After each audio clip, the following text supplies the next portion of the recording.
Welcome to the Feast Life, where we empower you, the modern homeschool mom, to create a life and homeschool you love, one founded on faith, family, freedom, and fun. I'm your host, Julie Ross, creator of the award-winning homeschool curriculum, A Gentle Feast, and a certified Christian life coach. For more information on today's episode and to access my free gift for you, check out thefeastlife.me. Charlotte Mason once said, "Life should be all living, not a mere tedious passing of time." So on this show, we seek to savor the feast of life. Girl, grab your favorite beverage and pull up a chair. You are welcome at this table.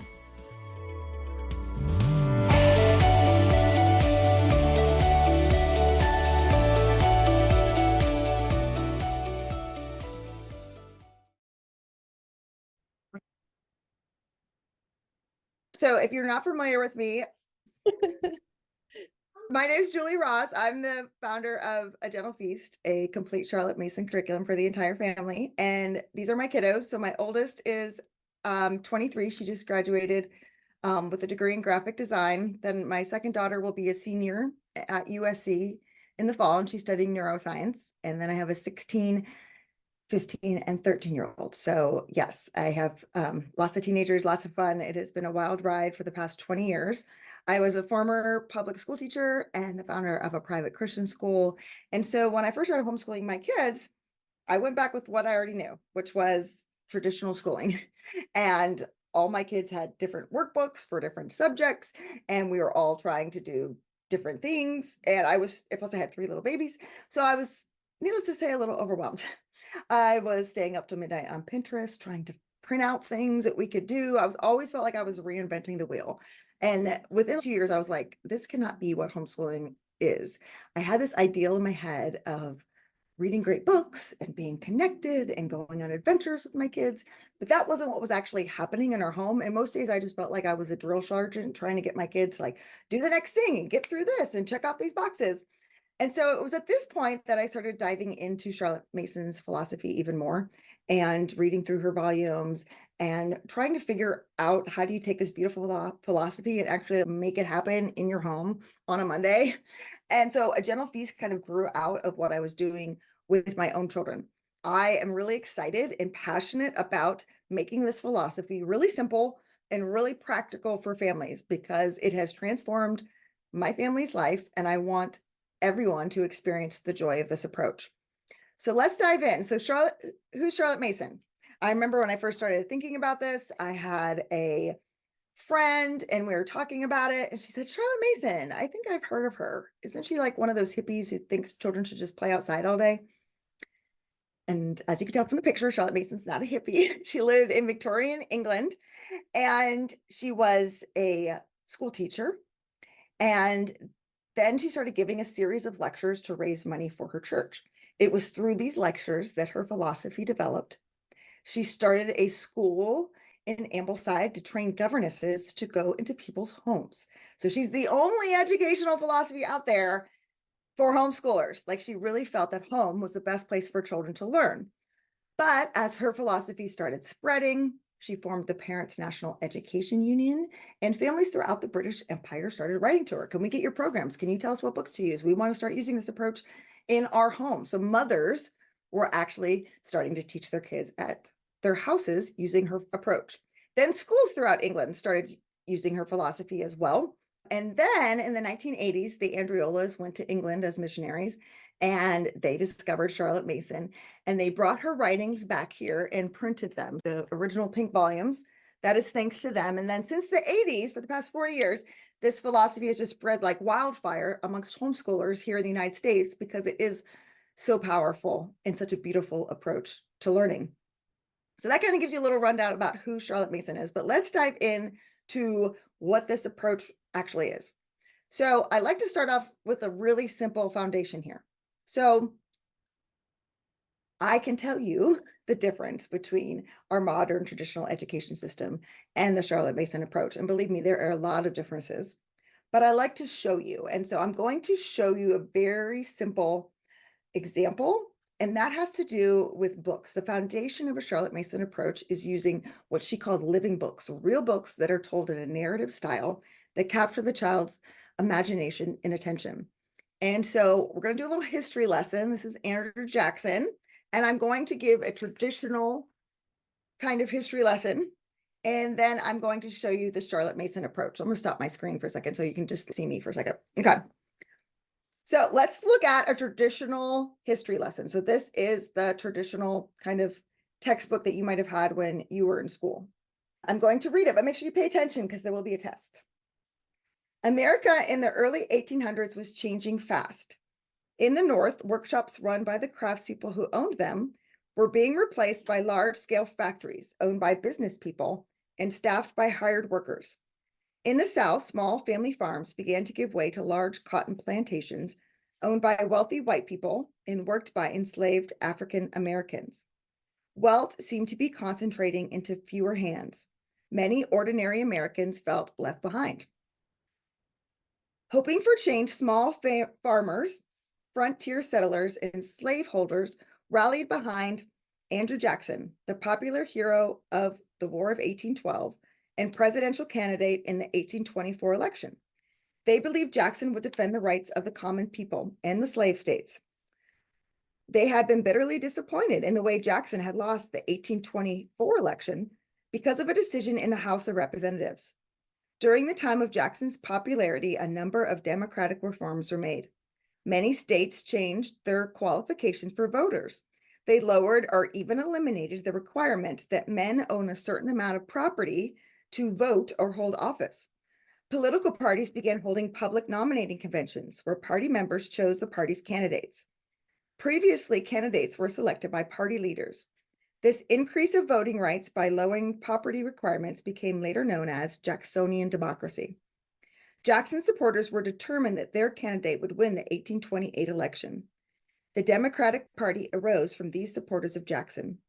Many people who backed President Adams began calling themselves National Republicans. The 1828 presidential contest was a rematch of the 1824 election. Once again, John Quincy Adams faced Andrew Jackson. Jackson chose Senator John C. Calhoun as his running mate. Jackson's supporters saw his victory as a win for the common people. A crowd cheered outside the Capitol as he took his oath of office. The massive crowd followed Jackson to a huge party on the White House lawn. The few police officers on hand had difficulty controlling the partygoers. As president, Jackson rewarded some of his supporters with government jobs. This spoils system, the practice of giving government jobs to political backers, comes from the saying, "To the victor belongs the spoils." Secretary of State Martin Van Buren was one of Jackson's strongest allies in his official cabinet. President Jackson also relied a great deal on his kitchen cabinet, an informal group of trusted advisors who sometimes met in the White House kitchen. All right, so take out a piece of paper and number from 1 through 5. We're going to have a little test to see if you're paying attention. All right, number 1. President Jackson's group of advisors was known as the blank because of where its members met in the White House. Number 2, blank served as Andrew Jackson's vice president until he resigned due to the dispute over nullification. Number 3, the practice of rewarding supporters with positions in government is known as the blank. And then number 4, the voting rights were expanded by eliminating what requirement? And then number 5, what political party was formed from Jackson's supporters? All right, so let's try now a Charlotte Mason style history lesson. Like I said, Charlotte Mason uses real books, living books, instead of textbooks. And she uses a practice called narration, which I will explain in a second here. So right now, you just imagine you're with your kids. Everybody, let's get all cozy here. I have a story for you today. We're going to learn about Andrew Jackson. Andrew Jackson is one of the most picturesque characters in American history. He was born of Scotch-Irish parents on the borderline between North and South Carolina. His father died about the time he was born, and his mother had to support her 3 boys by spinning flax. Jackson grew up to be a tall, slender lad with red hair and a freckled face. He was very wild, quick-tempered, and mischievous. He had many quarrels with his companions and many fights, but at home he was devoted to his mother and showed kindness to their horses and other animals on the farm. He was a fearless rider, and all his life he owned fine horses. When Jackson was 14 years of age, the revolution was still in progress. The British Army had swept through the neighborhood of his home, and the boy had seen his relatives and neighbors suffering and dying. The local church was used as a hospital, and Jackson's mother often went there to nurse the sick and wounded. Andrew and his brother Robert ran errands for her and were in and out of the church so often that they soon became familiar with the horrors of war. At one time, Andrew and his brother were taken prisoners by the British and were confined in the house of their own cousin. The English officers had everything they wished, and one of them ordered Jackson to clean his muddy boots. Andrew replied, "I am a prisoner of war, not a slave or a servant. You may clean them yourself." This enraged the British officer to such an extent that he struck at the boy with his sword, wounding him on his head and hand. Jackson carried the scars with him all of his life. Robert also received rough treatment from the brutal officers. The boys were carried 40 miles away to a prison camp and not allowed any food or water. There, smallpox broke out, and both boys were quite sick with it. Their mother secured their release, but Robert, suffering from wounds and fever, died 2 days after he reached home, and Andrew was ill for many weeks. Before he was quite well, his mother also died. During the War of 1812, Jackson did great service as a soldier. He fought in the South and was prominent at the Battle of New Orleans. Once during the campaign, some soldiers grew mutinous because food was scarce, and they threatened to leave.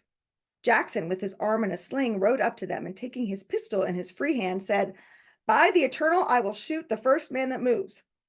The soldiers knew he would do it, and there was no further trouble. His endurance during this campaign earned for him the name Old Hickory, because he was so tough, and because though he would often bend, he would not break. In appearance, he was tall and erect and sparse, with dark blue eyes and heavy eyebrows. All through his life, his temper was fiery and easily aroused when he was opposed. He became president of the United States when he was past 60 years of age. He was always a plain man of the people who hated his enemies and wanted them punished, and who loved his friends and wanted them rewarded. He was a strong-minded president who had his own way without asking advice, and often it was a very good way. Even to this day, he is regarded as among the notable men who have held this high position. All right, so I'd like you to tell me what the story was about. Obviously, you're not sitting in my office. You can't do that in person, but you can pause the video. You can use your voice memo on your phone. You could take out a piece of paper. You could write it down. You could find somebody in your house who you want to tell about this. But the key is to tell somebody, either verbally or in writing, what you remember from the story. So take a minute and go do that. And then I'll be right here. Oftentimes, after I'm doing this conference at a homeschool convention, doing this talk at a homeschool convention, I ask people, okay, tell me about your experience. So usually when I say, okay, what was going through your mind as I was reading the textbook? People are like, nothing. I was actually thinking about like where I was going to go for lunch today. I was completely not paying attention. Or I was so stressed out trying to remember like all the words that were being thrown at me that I didn't actually really get a whole lot out of that. Or how did you feel when you were having to answer the questions? A lot of people say I was really anxious. I couldn't remember what the answer was, or I didn't know if I had the right answer. I was second guessing myself. And so they felt a lot of stress or anxiety. And then I asked people, okay, so when I was reading the Andrew Jackson story from a living book, what was going through your head? And a lot of people say, I could picture it. It felt like a movie in my head. And I could see him as this little red freckle boy. A lot of people, I even have sometimes people in the audience who get teary when I'm talking about his brother and his mother dying. You feel like you could put yourself in the shoes. He becomes a real human, which didn't happen in the textbook, did it? We didn't really know anything about him or really even care. And then I asked you to tell me what it was about, either by talking or by writing. And that's what Charlotte Mason calls the process of narration. And she said, we can make it really complicated, but it's really simple. She says, anytime somebody learns something, we have our natural human tendency is we want to go tell someone about it, right? You go read a great book and you want to call your friends, or you go see a great movie, you want to tell people about it. So when we learn something, when we see something that's amazing, we want to go tell. That actually makes it our own. If you can't tell me about the last book you read, You probably weren't paying attention, were you? Or you listen to a sermon at church and someone's, oh, what happened at church today? And you're like, yeah, if you can't tell it back, you don't know it. And so our children can hone into this natural process of being able to talk. It's so is amazing because it builds your relationship with your children and has this connection. Our children learn to express themselves and communicate well. And they're not stressed about, did I get the right answer? Did I do the right thing? They're able to make it their own and talk about the things that they thought were important. All right, so let's dive in. Now that you can see the different approach here, I'm going to use the word feast to break down Charlotte Mason's philosophy into like real simple little pillars here. All right, so each of these letters stands for a different pillar of her philosophy. So F is for a full and generous curriculum. Charlotte Mason said, now, the method I'm advocating has this advantage. It multiplies time. Each school period is quadrupled in time value. And we find that we get through a surprising amount of history in a thorough way. In about the same time that in most schools afford no more than a skeleton of English history only. We know that young people are enormously interested in the subject and give concentrated attention if we give them the right books, which goes to show you what I was showing you earlier from the different books, right? We are aware that our own discursive talk is usually a waste of time and a strain on the scholar's attention. So Charlotte Mason uses this metaphor of a feast a lot, which is why I'm using that as the acronym here and why I named my curriculum a gentle feast. So here are some of the subjects that she would include for a fifth grader: Bible, hymn study, poetry, picture study, composer study, copywork, dictation, grammar, literature, math and science, British history, French history, natural history, ancient history, Latin, French, and German, folk songs and dances, solfa, drawing, handicrafts, Shakespeare, Plutarch, nature study. What in the world? How are we going to do all this? How are we going to include all these different subjects? When I first started using her philosophy with my family, it was taking forever. I was trying to do all these things every day. At school's 6 o'clock. And I'm like, okay, I know Charlotte Mason says we're supposed to have our afternoons outside. What is happening? I can't do this much school. And then I realized, reading further, again, like I said, I've tried everything here by trial and error, so I'm just going to save you the time, that she doesn't do all those subjects every day. And some of these subjects she only does once a week for 5 minutes.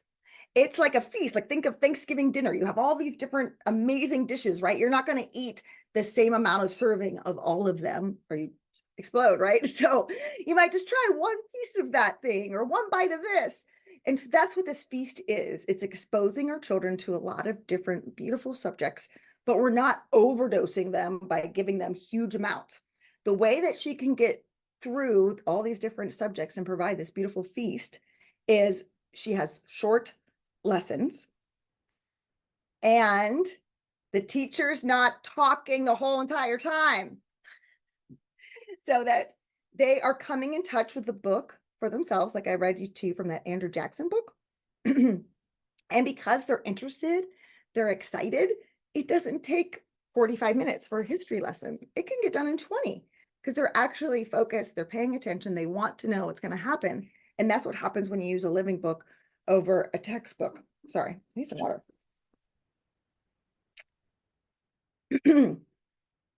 So she's able to provide like what you can cover in history. You can go so much deeper when you're not trying to go so wide. So instead of just doing like a skeleton of history, the way that she has her history rotation set up, you can go really deep into one time period. Okay, E is for education is a life. Charlotte Mason said, education is a life, and that life is sustained on ideas. Ideas are of spiritual origin. God has made us so that we get them chiefly as we convey them to one another, whether by word on a written page, like from the book I just read, scripture, music, but we must sustain a child's inner life with ideas as we sustain his body with food. Probably he'll reject 9/10 of the ideas we offer as he makes use of only a small portion of his bodily food, rejecting the rest. He is an eclectic. He may choose this or that. Our business is to supply him with due abundance and variety, and his to take what he needs. Urgency on our part annoys him. He resists forcible feeding and loathes pre-digested food. So Children need ideas. This is what their minds need to grow upon, just like their bodies need proper healthy food to grow upon. How do we impart ideas into our children? By reading wonderful books, through scripture, through music. Now, our children might not take in all of these beautiful things that we're offering them all at once. Okay. And that's okay. They're going to take what they need. That's why we have to have such a full feast. Okay. We're not just giving them like little scraps and hoping it's going to be what feeds their mind, little scraps of ideas here and there. We want ideas to be overflowing from all the different subjects that we're teaching all day long. And our children resist forcible feeding and pre-digested food. So think of like a mama bird, like digesting the food and then spitting it into the baby bird's mouth. You don't have to learn everything and then teach it to your children. You don't have to make sure you're stuffing it. Here's all the things you need to know today. Get all this stuff in there. When I first understood that part of this philosophy, it was so peaceful. I don't have to be the fountainhead of all knowledge. And we'll talk about that a little bit later when we're talking about the role of the teacher, but we're providing this amazing, beautiful feast, and our children are coming to it. Education is a life, it's living. So it grows inside of your children. Okay. We don't have to make sure that we're stuffing it all in there today. It's a life, it's a process. We're always learning and always growing. And because education is a life, it doesn't just happen between the hours of 9 and 2 sitting around your dining room table. Like learning and life happen everywhere. Our children are always learning, growing, connecting ideas, which is such a beautiful part of this approach. A is for a child is born a person. And you're like, what? Come on, lady. I knew you said you were going to be simple, but this is a little too simple. Today's episode is brought to you by A Gentle Feast.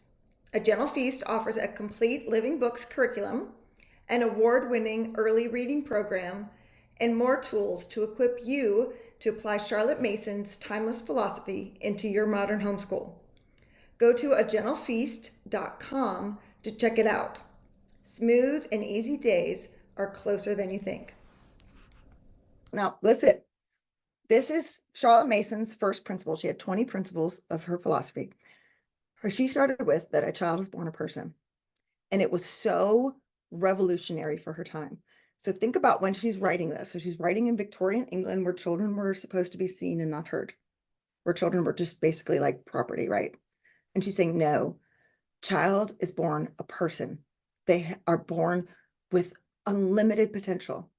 They have an amazing mind, which is able to grapple with things that we don't even understand how fast their minds are growing and learning. And because they're a person, they have a soul, and we need to be the one helping to nourish and grow that as well. Education isn't just what you're learning from your books. It's not just growing your mind. We have to look at a child as a whole, complete person. Is what we're doing in our homeschool, nurturing them, body, mind, soul, spirit, all of them. She says, if we have not proven that a child is a person with a mind as complete and as beautiful as his beautiful little body, we can at least show that he always has all the mind he requires for his occasions. That is, that his mind is the instrument of his education, and that his education does not produce his mind. We're not filling up an empty bucket. We are nurturing and growing something that's already there. So think of like a seed, right? A seed has all of its life potential inside of it. But that life potential isn't going to come out of that seed unless it's properly taken care of with dirt, water, air, all that stuff. So our job is to take this beautiful mind that God has given our children and to properly nourish it, care for it, allow it space and room and freedom to grow at its own time and in its own pace. And that's what's so beautiful about Charlotte Mason's approach, because she valued children so much. Now, our culture can swing a little bit the other pendulum way and value children too much. And that's not what she's talking about here. She's talking about they have all that they need inside of them. And our job is to grow and to nourish that. But we also need to help control some of their natural human tendencies as well, right? And to grow them and help mold the character that's already inside of them. So she says, our real concern is that children should have a good and regular supply of mind stuff to think upon.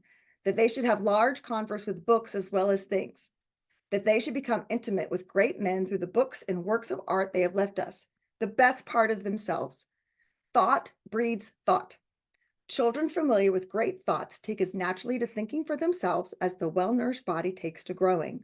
We must bear in mind that growth, intellectual, moral, spiritual, is the sole end of education. Children are not, in fact, slaves of other people's opinions, but do their fair share of thinking, which is their due service to the state. So let me break this down for you. I love this part that I put in bold. What is the purpose of education? Why are we homeschooling in the first place here, people? We want to grow our children as humans, not just what they know, but their moral and their spiritual personhood as well. Because a child is a person, because education is living, thought breeds thought. Education is the science of relations, Charlotte Mason put it that way. Our kids are constantly making connections between what they're reading here and what they're learning in this subject. We went out on a nature walk about a year after we read that story about Andrew Jackson, and we're walking through the woods, and my son goes, "Mom, look, Andrew Jackson's behind you." I was like, "Okay, you've lost it, boy." And I look, and guess what's behind me? A hickory tree. He made that connection months and months later. But that idea, that seed in his mind about Andrew Jackson's nickname being Old Hickory, that seed was there. And then when he saw a hickory tree, that synapse connected, and it made that connection in his brain even stronger, which is so beautiful and so amazing, this process. But we get in the way, and we think that we need to be the ones making all the connections for our kids. And we're like, okay, today we're going to learn about this, and this relates to this subject. And then I'm going to do this whole thing on oceans, and we're going to read books about oceans. We're going to do science experience about oceans and math things about oceans. And we are the ones doing all these connected, and we take the joy out of that connection for our children. And they need to be the ones making that for themselves, which sometimes means us getting out of the way. Because S stands for self-education. This is the work of a child. Now, sometimes people get the myth that Charlotte Mason education is child-led, meaning children just get to decide what they want to learn every day. And that is definitely not the case. She had a very clear and set program of what children should be learning. But they're doing the work of self-education, meaning they are going to come to the book. They're going to come to the nature. They're going to come to the piece of art. And they're going to have to chew on the ideas that are in that resource. So she says the children, not the teachers, are the responsible persons. They do the work by self-effort, because really there's no education but self-education. Yes, we learn so much from other people, right? I'm sure hopefully you're learning something right now from listening to me, I hope. But really, when you can go and you can read a book, or you can study something for yourself and make it your own, that is the most powerful way that we learn as humans. And Charlotte Mason capitalized on this. So you don't have to take in all the information like the mama bird and figure out what you're going to do with it, and how you're going to package it, and how you're going to entertain your kids with it, and then pour it into them. No, you can allow them, because they are persons, because they have this amazing, beautiful mind, to come to the resources for themselves. We'll get to the teacher in a minute, what you're doing. But students are doing this hard work. Whatever a child or grown-up person can tell, that we may be sure he knows. And what he cannot tell, he doesn't know. So that's narration. A child's work is, you're going to read a living book to them, or they're going to read it for themselves, and then they're going to tell back, whether that's in talking when they're really young, or if it's in written form as they get older and they start making deeper connections and can write even more. Because that is the work of self-education, making something for your own and being able to tell it to someone else. Now, what does the teacher do? Okay, your job is so important.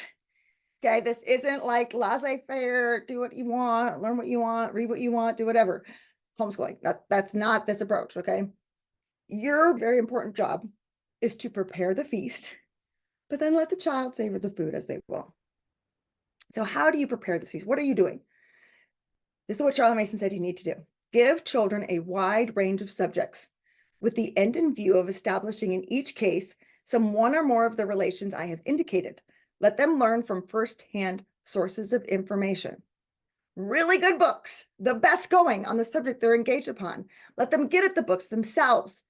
Do not be Do not let them be flooded with a warm dilute at the lips of their teacher. You don't need to give them a whole lecture on whatever it is. The teacher's business is to indicate, stimulate, direct, and constrain the acquirement of knowledge, but by no means to be the fountainhead and source of all knowledge in his or own person. Can you get to take a deep breath there? What a relief, right? Our job, we're indicating, okay, you're going to be doing this. You're going to be reading this. You have 20 minutes. We're stimulating. Oh, I wonder what's going to happen next in our story about George Washington today. We're going to direct and constrain. We're going to try to keep their attention to the task at hand. That is all very important. Okay. Picking really great books, finding the best books for each subject. That is your job in preparing the feast. But you don't need to be the one, like I said, pouring out all the information into your child. They're doing that self-education work, which is so freeing as a homeschool teacher, and allowing that. It's a beautiful allowing of learning. It brings the joy. Honestly, for me, it brought the joy back to homeschool. It took the pressure off so that I could just learn alongside my kids. And that's what I've been doing. Honestly, this approach, I think it's so amazing because it changed me as a person. I now pull over on the side of the road because I'm like, oh my goodness, look at this bird, kids. We all got to look at this. I never would have done that. I didn't even notice the flowers, the birds, the things that were around me all the time.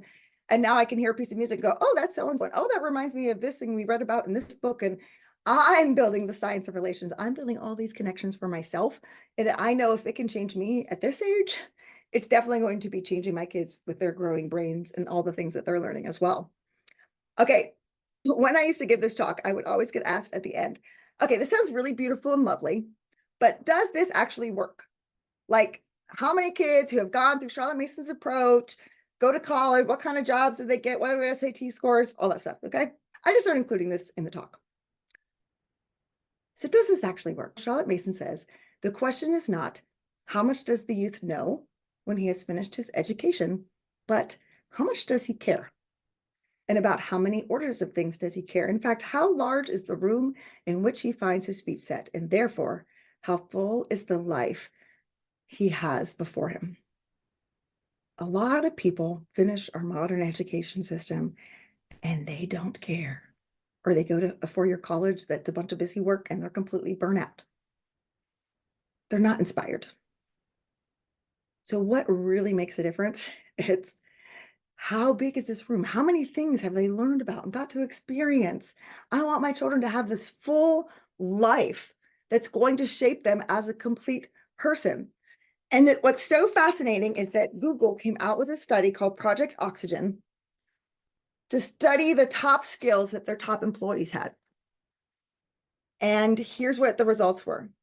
Project Oxygen shocked everyone by concluding that among the 8 most important qualities of Google's top employees, STEM, that's science, technology, engineering, mathematics, expertise came in dead last. The 7 top characteristics of success at Google are all soft skills: being a good coach, communicating and listening well, processing insight into others and understanding different points of view, having empathy towards and being supportive of one's colleagues, being a good critical thinker and problem solver, and being able to make connections amongst complex ideas. When I read that, I was like, oh my goodness, those are all the things you get from a Charlotte Mason education. Communicating and listening well, right? You get that by narrating, by talking about your ideas, by putting them in a logical fashion and being able to communicate them with somebody. You get insight into other people's point of view and have empathy towards them by reading stories like the ones I read to you about Andrew Jackson, right? You could put yourself in his shoes and be like, oh my gosh, that would have been horrible to lose my mom and my brother and have the soldier telling me what to do. You don't get that from a textbook with a bunch of facts. They're able to think critically and be problem solvers because they're doing that hard work of education for themselves. Okay, what's important from this? What's not important? How can I put this in sequential order when they're narrating? And then being able to make connections amongst complex ideas. That's what I told you. Education is the science of relations. When we get out of the way and we let students make these connections for themselves, it actually makes the learning even more rooted in their brain in those neural pathways. But it helps them later on in life be able to make connections amongst complex ideas, which Google is saying is one of their top rated skills for their employees. Also, a recent survey of 260 employers by the nonprofit National Associations of Colleges and Employers, which includes both small firms and little ones, and some like Chevron and IBM, ranked communication skills in its top 3 most sought after qualities by job recruiters. STEM skills are vital to the world we live in today, but technology alone, as Steve Jobs famously insisted, is not enough.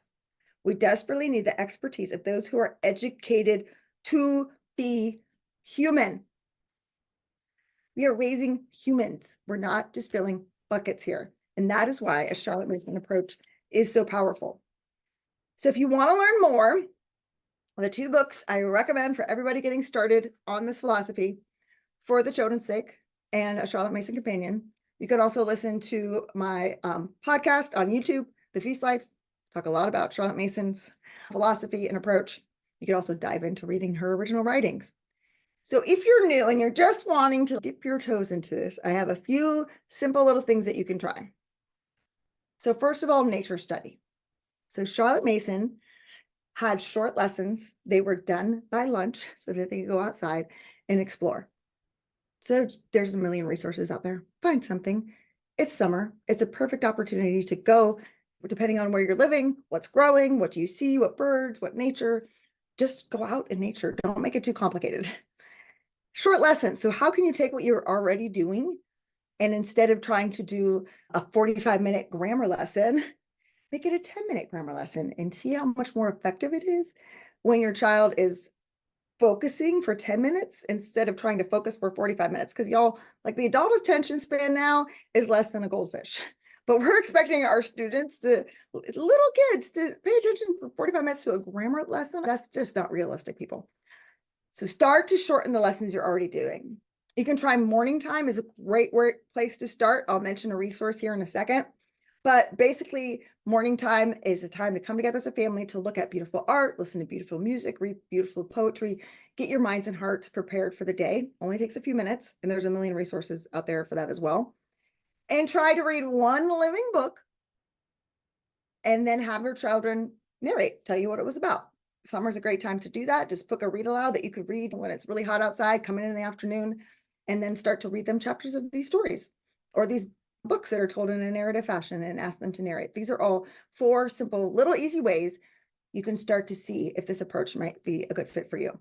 If you're interested in morning time, I have a free morning time packet. So it has 4 weeks of morning time lessons, like I said, about art, music, poetry, scripture that you can use to see if this works for you. So it's completely free. You can just scan that and get that download as well. It's called Times of Togetherness. So it really is a great way to start building that connection and relationship with your children if that's something that's not been a part of your homeschool. All right, I would love to connect with you. You can find out more about A Gentle Feast on our website. We also have a free Facebook group, and you can follow us on Instagram or listen to our podcast. So thank you all for listening today. I really appreciate it. All right, let's recap today's episode. If you're starting out on this Charlotte Mason path, keep these few principles in mind. 1, you want to offer your child a full and generous curriculum. This includes a broad range of subjects, including art, music, nature study, history, and more. Number 2, education is a life. That means that education is sustained by rich, engaging ideas. Your children get those through real living books. And number 3, a child is born a person. That means a child is capable of deep thinking and understanding. We want to nurture and grow that life that is already inside of them. Number 4, self-education. We want to encourage our children to be responsible for their own learning by putting them in touch with real books, by putting them in touch with real things out in nature, and letting them do the hard work of self-education through the process of narration and telling us back what they learned. And then lastly, the role of the teacher. The role of the teacher is to prepare an educational feast and be a guide, philosopher, and friend to their student. I hope this episode was helpful in getting you started on the Charlotte Mason path.